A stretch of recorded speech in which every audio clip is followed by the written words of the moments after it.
얼마 전에 한 짧은 글을 읽은 적이 있는데 그 제목은 나의 역경은 축복이었습니다 라고 하는 제목의 글입니다.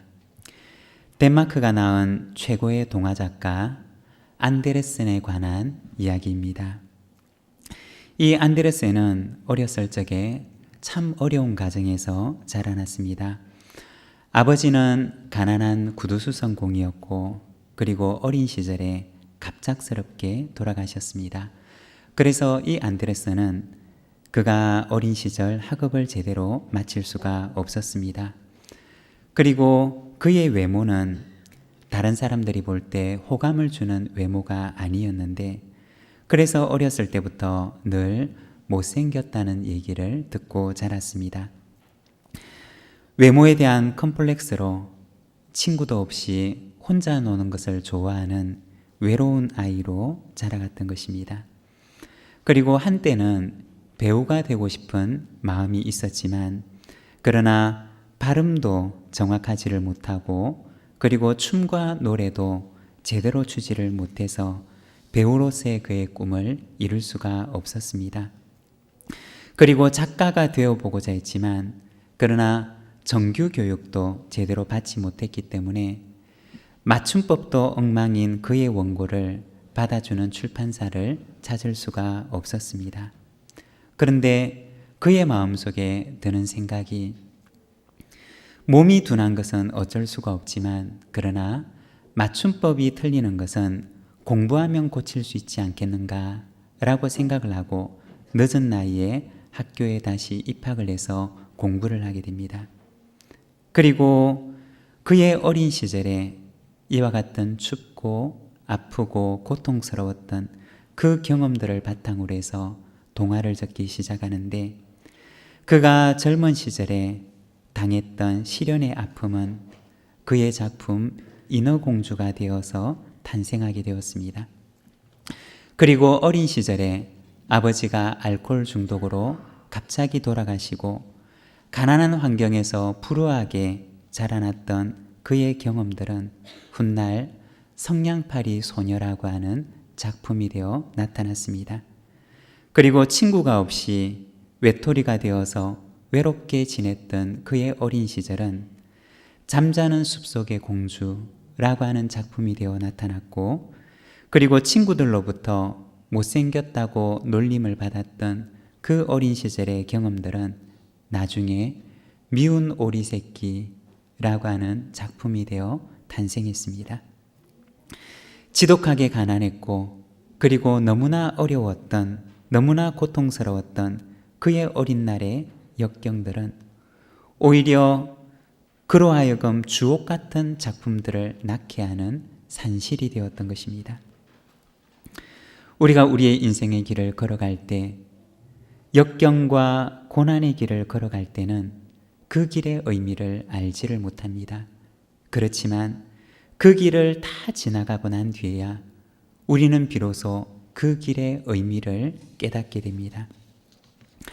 언젠가 어떤 분의 글을 읽은 적이 있는데 하나님께서는 우리의 인생에 선물을 주실 때 까만 보자기에 싸서 주신다 라고 하는 이야기를 읽은 적이 있습니다. 그 까만 보자기를 받아든 사람은 마음속에 생각하기를 왜 하나님께서는 내 인생에 이렇게 고통스러운 짐짝 같은 짐을 나에게 맡기시는가 라고 생각을 합니다. 그리고 그 까만 보자기를 받아들고는 괴로워하고 고통스러워하고 힘겨워합니다. 그렇지만 그 보자기를 풀게 되는 순간 그 까만 보자기 안에 감추어져 있는 하나님의 아름다운 선물을 발견하고 그가 그동안 괴로워했던 그 고통과 슬픔을 잊게 된다라고 하는 것입니다. 사랑하는 여러분, 때로는 우리가 우리의 인생의 길을 걸어가며 우리의 인생을 살아가며 우리는 그 속에 무엇이든지 알지 못하는 그 안을 전혀 볼 수가 없는 때로는 까만 보자기 같은 선물을 우리가 받게 되기도 합니다. 어느 날 집 앞에 문을 열고 나갔더니 그 집 앞에 그 내용물을 알 수가 없는 까만 보자기에 쌓여져 있는 그러한 선물이 우리 문 앞에 놓여 있게 되기도 합니다. 그러나 여러분, 하나님께서는 우리의 인생 가운데 때로는 우리가 알 수 없는 그러한 보따리를 우리 문 앞에 두고 가시지만, 그러나 그 속에는 하나님께서 우리에게 우리의 인생에 주고자 하시는 아름다운 축복 같은 선물을 그 속에 숨겨놓으신 줄로 믿습니다. 우리가 지난주부터 일상의 영성이라고 하는 제목을 가지고 말씀을 함께 묵상을 하고 있습니다. 우리가 살아가는 우리의 일상 가운데는 때로는 우리의 문 앞에 보따리가 놓여 있는데, 어떤 경우에는 아주 예쁘고 깜찍한, 보기에도 아름다운 보자기에 쌓여져 있는 그러한 보따리가 우리 집 문 앞에 놓여 있는 경우도 있지만, 그러나 때로는 어느 날 아침 문을 열고 집 앞을 나서는데 그 앞에 정말 풀어보기도 싫은, 그러한 보기 싫은 까만 보따리가 그 앞에 놓여 있을 수도 있습니다. 그렇지만 영성이라고 하는 것은 무엇이냐? 그것은 바로 그 까만 보따리 속에도 하나님의 섭리의 선물이 그 안에 담겨져 있다라고 믿는 것입니다. 그리고 하나님을 믿고 신뢰하면서 우리와 늘 함께 하시는 그 하나님을 바라보며 주님과 함께 동행하며 걸어가는 것입니다. 오늘 우리가 다니엘서 말씀을 통해서 일상의 영성, 고난 속에서 섭리 발견하기라고 하는 제목으로 이 말씀을 우리가 함께 묵상하는데, 다니엘이 어느 날 아침 그가 받아들였던 그 보자기 속에 감추어져 있는 하나님의 선물에 대해서 우리가 잠시 말씀을 묵상하고 은혜 나누기를 원합니다. 오늘 우리가 읽었던 다니엘서 2장 1절의 말씀을 보게 되면 그가 마주했던 상황에 대해서 말씀을 하는데, 2장 1절의 말씀을 보면 이렇게 말씀을 합니다. 느부갓네살이 다스린 지 2년이 되던 해, 느부갓네살이 꿈을 꾸고 그로 말미암아 마음이 번민하여 잠을 이루지 못한지라. 여기에 나와 있는 느부갓네살이 다스린 지 2년이 되던 해라고 하는 이 해는 다니엘이 바벨론으로 사로잡혀 가서 거기에서 3년 동안 왕의 명령을 받아서 훈련을 받던 바로 그 해였습니다. 3년이 그 훈련의 기간이 마쳐지던 3년의 기간이 마쳐지던 그 해가 바로 바벨론 왕이 다스린 지 2년이 되던 바로 그 해였습니다. 바로 그때 어느 날 느부갓네살 왕이 잠을 자다가 꿈을 꾸는데, 그 꿈의 내용이 하도 혼란스러워서 이 바벨론 왕은 그 꿈을 꾼 이후로 마음속에 번민이 찾아와서 그날부터 단 한숨도 잠을 이룰 수가 없었던 것이었습니다. 여러분, 때로는 우리가 우리의 인생 가운데 찾아오는 어떤 근심이나 걱정, 염려, 때로는 우리의 인생 가운데 아주 복잡한 문제 때문에, 내 마음을 복잡케 하는 그 사건 때문에 우리가 잠을 단 한숨도 이룰 수 없는 그러한 경우를 맞이하게 되지도 않습니까? 바로 오늘 우리가 본문에 읽었던 이 바벨론 왕이 마주했던 상황이 바로 그와 같았던 것입니다. 겉으로 볼 때는 온 세상을 다스린다고 얘기를 하는 그러한 바벨론 왕이었지만, 그러나 어느 날 밤에 그의 마음속에 찾아왔던 단 하나의 꿈으로 인해서 그도 역시 잠을 이룰 수가 없는 한 연약한 인간의 모습을 보여주는 것입니다. 여러분, 우리 인간이 얼마나 연약한 존재인지 모릅니다. 우리가 겉으로 볼 때는 대단한 것 같고, 겉으로 볼 때는 굉장한 것처럼 보이는 사람이라 할지라도 어느 날 우리의 인생의 한순간, 내 인생에 찾아왔던 그 자그마한 사건 하나 때문에 잠도 이룰 수가 없는 그토록 연약한 인간이 바로 우리들의 모습이라고 하는 것입니다. 그래서 다니엘서 2장 2절에 보면 바벨론 왕은 이렇게 말을 합니다. 왕이 그의 꿈을 자기에게 알려주도록 박수와 술객과 점장이와 갈대아 술사를 부르라 말하매 그들이 들어가서 왕의 앞에 선지라.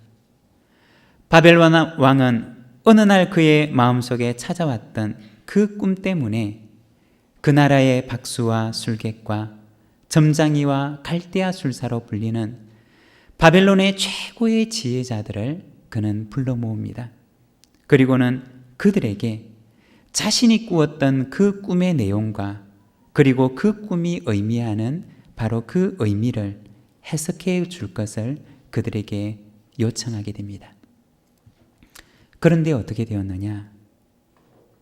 바벨론의 그 숱한 지혜자들 가운데 느부갓네살 왕이 꾸었던 그 꿈의 내용과 그리고 그 꿈이 의미하는 그 꿈의 해석을 그에게 내어놓을 사람이 아무도 없었던 것입니다. 바벨론 왕의 그 고민을 해결해 줄 사람이 아무도 없었고 그 번민을 해소해 줄 수 있는 사람이 아무도 없었던 것입니다. 그러자 바벨론 왕은 명령을 내리는데 바벨론의 모든 지혜자들을 죽이라고 하는 극단적인 명령을 그들에게 내리게 됩니다. 이것이 바로 오늘 우리가 본문에서 읽고 있는 다니엘이 마주했던 상황이었습니다. 하루아침에 그의 목숨이 경각에 놓이는 상황에 마주하게 되었던 것입니다. 하루아침에 문을 열고 나가보니 그 집 앞에 까만 보자기가 놓여져 있는데 그 안에 무엇이 들어있는지 알 수가 없는 그러한 보자기가 그 문 앞에 놓여져 있었던 것입니다. 보기만 해도 끔찍한, 도무지 그것을 풀어볼 엄두도 나지 않는 그러한 보자기 하나가 그 집 문 앞에 놓여 있었던 것입니다. 그래서 다니엘은 잠깐의 말미를 구한 뒤에 오늘 우리가 읽었던 이 본문에 보면 그 상황들을 그의 친구에게 찾아가서 알리게 됩니다. 17절과 18절의 말씀을 보게 되면 이렇게 말씀을 합니다. 이에 다니엘이 자기 집으로 돌아가서 그 친구 하나냐와 미사엘과 아사랴에게 그 일을 알리고 하늘에 계신 하나님이 이 은밀한 일에 대하여 불쌍히 여기사 다니엘과 친구들이 바벨론의 다른 지혜자들과 함께 죽임을 당하지 않게 하시기를 그들로 하여금 구하게 하니라.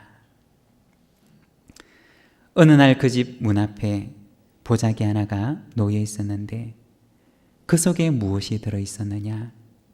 그것이 어떤 보자기였느냐? 먼저 첫 번째, 그 집 앞에 놓여져 있던 그 까만 보자기 속에 그 까만 보자기에 쌓여져 있는 그 보자기는 바로 기도의 선물이 들어있는 고난의 보자기였던 것입니다. 다니엘이 어느 날 하루아침에 맞이했던 그 현실은, 그로서는 도무지 해결할 수 없는 그 현실은 바로 하나님께서 그 속에 그를 기도의 시간으로 이끌어가는 기도의 선물이 들어있는 보자기였다는 것입니다. 바벨론 왕도 그 번민 속에서 잠을 이룰 수가 없는 꿈이었고, 그리고 바벨론의 지혜자들도 그 왕이 꾸었던 그 꿈의 내용과 의미를 도무지 해결할 수 없는 그러한 상황이었는데, 그렇다면 다니엘에게는 이 문제가 어떤 문제였을까? 여러분, 어떠했을까요? 바벨론 왕도 그 꿈의 의미를 알지 못했고, 그리고 바벨론의 모든 지혜자들도 느부갓네살 왕이 꾸었던 그 꿈의 내용과 의미를 알지 못했는데, 그러면 다니엘에게는 어떠했을까요? 다니엘에게는 당연히 그 꿈의 내용과 그 의미를 알 수가 있는 그러한 문제였을까요? 우리가 성경을 보게 되면 다니엘에게도 역시 어느 날 그 앞에 닥쳐져 있는 그 문제가, 그가 그 문제를 받아들였을 때 그도 역시 이 문제를 도대체 어떻게 풀어야 되는지 알 수가 없는 그러한 문제였던 것입니다. 다니엘에게 있어서도 이 문제는 그의 힘으로서는 해결할 수 없는 문제였던 것입니다. 여러분, 우리가 우리의 인생을 살아가다가 보면 내 힘으로는 도무지 어찌할 수 없는 그러한 문제를 만나는 경우들이 있습니다.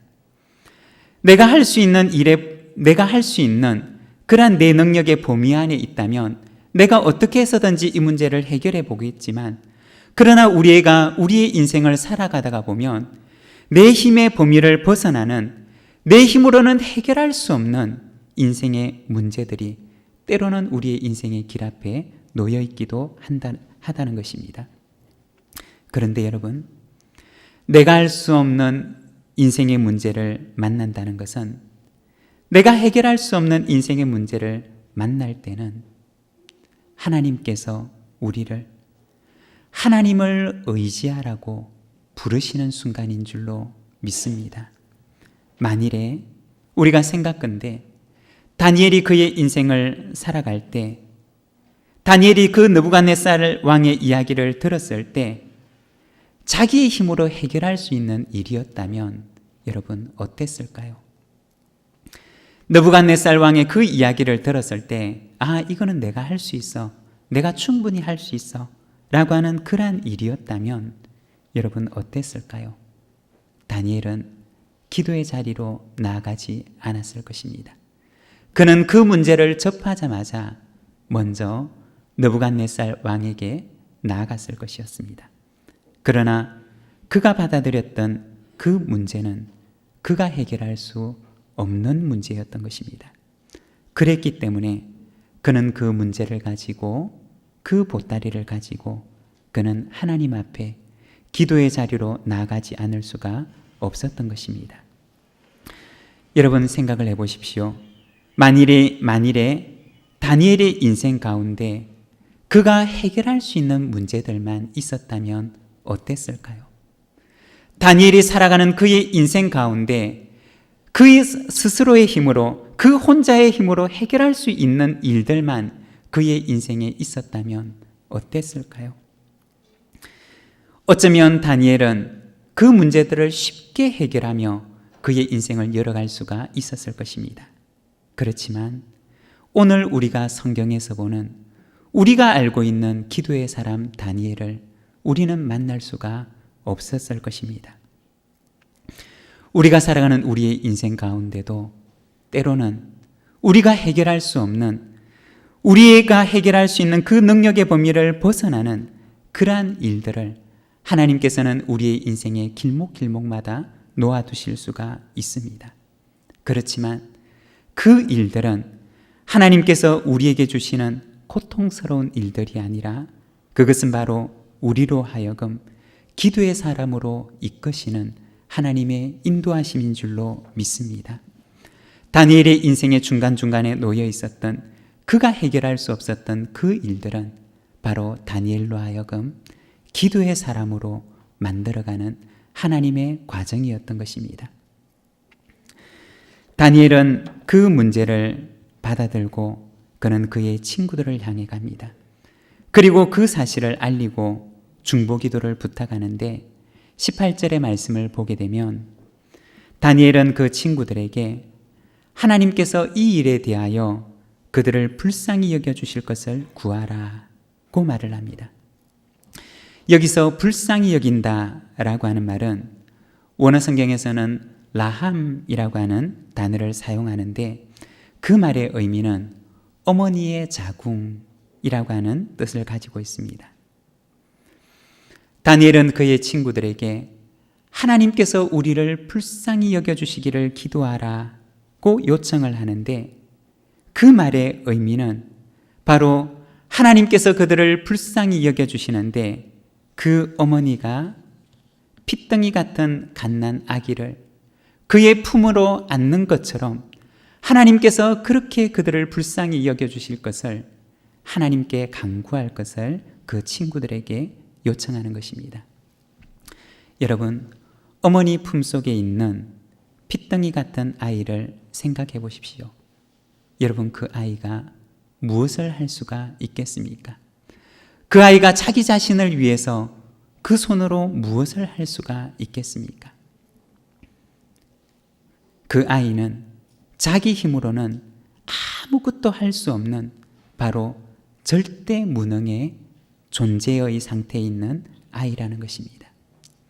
이것이 바로 다니엘이 처한 형편이었고, 이것이 바로 문제를 만났던 다니엘과 그 세 친구들이 처했던 형편이었다는 것입니다. 여러분, 우리의 인생 가운데 내 힘으로는 아무것도 할 수 없는, 마치 어머니 품속에 있는 핏덩이 같은 그 아기와 같은 상태는, 바로 그 절대 무능의 상태는 우리를 기도의 자리로 이끄시는 바로 그 출발점이 되는 줄로 믿습니다. 우리의 인생 가운데, 우리의 삶 속에 내 힘으로는 도무지 어떻게 하는지 알 수 없는 그러한 상황을 만난다면, 여러분, 그때는 하나님께서 우리를 기도의 자리로 초청하시는 그러한 순간인 줄로 믿으시기를 바랍니다. 다니엘이 받아들였던 그 까만 보자기는 먼저 첫 번째, 그를 기도의 자리로 이끄는 기도의 선물이 담겨져 있는 보자기였습니다. 그리고 두 번째는 동력자의 선물이 담겨 있는 보자기였습니다. 17절의 말씀을 보게 되면, 이에 다니엘이 자기 집으로 돌아가서 그 친구 하나냐와 미사엘과 아사랴에게 그 일을 알리고 라고 말씀을 합니다. 다니엘은 그 문제를 받아들자마자 그의 친구들을 찾아갑니다. 그리고 친구들에게 그 문제를 알리고, 그리고 다니엘과 그의 세 친구들은 이 문제를 붙들고 하나님 앞에 간절히 기도합니다. 다니엘이 받아들였던 그 문제는 다니엘과 이 세 친구들을 기도의 동력자로 강하게 묶어주는 끈이 되었던 것입니다. 여러분, 우리의 인생 가운데 이와 같은 기도의 동력자, 영적인 동력자가 우리 속에도 있기를 소망합니다.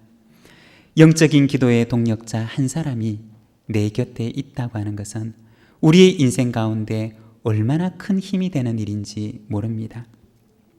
제가 예전에 신학교를 다닐 시절에 잠깐 모든 것들이 나태해지고 그리고 느슨해지고 마음이 어려웠던 그러한 시기가 있었습니다. 그런데 어느 날 고향 후배로부터 갑자기 전화가 왔는데, 대화를 하다가 느닷없이 하는 말이, 형님, 제가 매일 새벽마다 형님을 위해서 기도하고 있습니다 라고 이야기하는 것이었습니다. 그런데 그 말을 듣는 그 순간 제 마음속에 갑자기 그 한마디의 말이 굉장히 큰 힘과 위로가 되었던 그러한 기억이 있습니다. 그리고 나서 새벽 채플에 나가서 기도하는데 후배가 해주었던 그 한마디 말이 계속 마음속에 맴돌면서 가슴을 뜨겁게 하고, 그리고 그 새벽 기도의 시간을 뜨겁게 달구었던 그러한 기억이 있습니다. 여러분, 아무것도 아닌 것 같지만 함께 기도할 수 있는 기도의 동력자 한 사람은 우리의 인생을 든든하게 지켜주는 든든한 지원군이 된다는 것입니다. 사랑하는 여러분, 우리의 인생 가운데도 이와 같은 기도의 동력자가 있기를 원합니다. 내 인생 가운데 그와 같은 기도의 동력자가 있는 것뿐만 아니라 내가 누군가의 그와 같은 기도의 동력자가 되어주시기를 바랍니다. 다니엘에게 있어서는 이와 같은 기도의 동력자가 3명이 있었습니다. 목숨을 걸고 함께 기도하는 3명의 동력자가 그와 함께 있었던 것입니다. 전도서 4장 12절에 보면 이렇게 말씀을 합니다. 한 사람이면 패하겠거니와 두 사람이면 맞설 수 있나니 세 겹줄은 쉽게 끊어지지 아니하느니라. 여러분, 우리 전도서의 말씀을 같이 한번 읽어보도록 하겠습니다. 함께 읽겠습니다. 한 사람이면 패하겠거니와 두 사람이면 맞설 수 있나니 세 겹줄은 쉽게 끊어지지 아니하느니라. 이 전도서 4장 12절의 말씀은 영적인 동력자의 중요성에 대한 말씀입니다. 나와 함께 마음을 같이 하고 함께 서로를 붙들어 줄 수 있는 신앙의 동력자가, 기도의 동력자가 얼마나 중요한지에 대해서 이야기를 합니다. 한 사람이면 패하겠거니와 두 사람이면 일어나서 맞설 수 있나니 세 겹줄은 쉽게 끊어지지 아니하느니라고 얘기를 합니다. 사랑하는 여러분, 우리의 인생 가운데 때로는 우리의 인생의 목덜미를 붙들고 우리를 흔드는 그러한 여러 가지 시험과 문제를 만날 수가 있습니다. 내 힘으로는 도무지 이길 수 없을 것 같은 우리의 인생의 문제를 우리가 만날 수도 있습니다. 한 사람이면 패하겠거니와 두 사람이면 함께 맞설 수가 있나니 세 겹줄은 쉽게 끊어지지 아니하느니라고 말씀합니다. 나 혼자의 힘으로서는 도무지 감당할 수 없는 일이라 할지라도 나와 함께 기도하는 나의 영적인 동력자가 내 곁에 서 있다면 능히 그 문제라 하더라도 붙들고 맞서서 그 문제를 싸워 이기고 승리할 수 있는 줄로 믿습니다. 우리가 성경에 보면 예수님께서 말씀하시기를 내 이름으로 두세 사람이 모인 그곳에는 나도 그들 중에 있느니라 고 말씀하십니다. 사랑하는 여러분, 내가 그 문제를 붙들고 싸워 씨름할 때 내 곁에 서서 나와 함께 기도로 동력하는 친구가 있는 그곳에 우리 주님께서 말씀하시기를 나도 그들 중에 있느니라 고 말씀하십니다. 한 사람이면 패하겠지만 두 사람이면 맞설 수 있나니 세 겹줄은 쉽게 끊어지지 아니하느니라 고 말씀하십니다. 우리가 연약해서 우리가 기도할 수 없을 때 성령께서 말할 수 없는 탄식으로 우리를 위하여 친히 간구하시느니라 고 말씀하십니다. 때로는 우리의 인생 가운데 시험과 어려움과 고난과 역경이, 때로는 커다란 문제를 가지고 사탄이 우리의 목을 붙들고 흔들 그 순간이라 할지라도 내 곁에 기도의 동력자와 그리고 나와 함께 하시는 용사 되시는 그리스도께서 우리와 함께 하시고 우리를 붙들어 주실 때 우리는 우리의 인생의 가운데 어떠한 문제와 시험 가운데서도 그것을 능히 이기고 승리케 하시는 능력을 우리에게 허락해 주실 줄로 믿습니다. 사랑하는 여러분, 기도의 동력자를 여러분의 곁에 두시기를 바랍니다. 함께 기도의 제목을 나누고 함께 마음을 나누면서 믿음으로 그 문제를 이기고 승리하는 영적인 동력자를 여러분 가운데 두시며 우리가 바로 누군가의 그 영적인 동력자가 되어주시기를 바랍니다. 그 보자기 속에 하나님께서 다니엘에게 주셨던 두 번째 선물은 바로 동력자의 선물이었습니다. 그리고 세 번째 하나님께서 그에게 주셨던 선물은 성숙의 선물이었습니다. 성숙의 선물이 담겨져 있는 보자기였던 것입니다. 다니엘이 바벨론에서 경험했던 그 어려움과 고난들, 그리고 그가 믿음으로 넘어야 했던 그 장애물들은 하나님께서 그의 인생에 놓아두었던 걸림돌이 아니라 그로 하여금 더 큰 믿음의 사랑으로 이끌어가는 하나님의 섭리의 손길이었습니다. 여러분, 다니엘은 태어날 때부터 굉장한 믿음의 사람이었을까요? 다니엘은 태어날 때부터 그가 굉장한 믿음을 가졌던 그러한 사람이었을까요? 여러분, 그렇지 않습니다.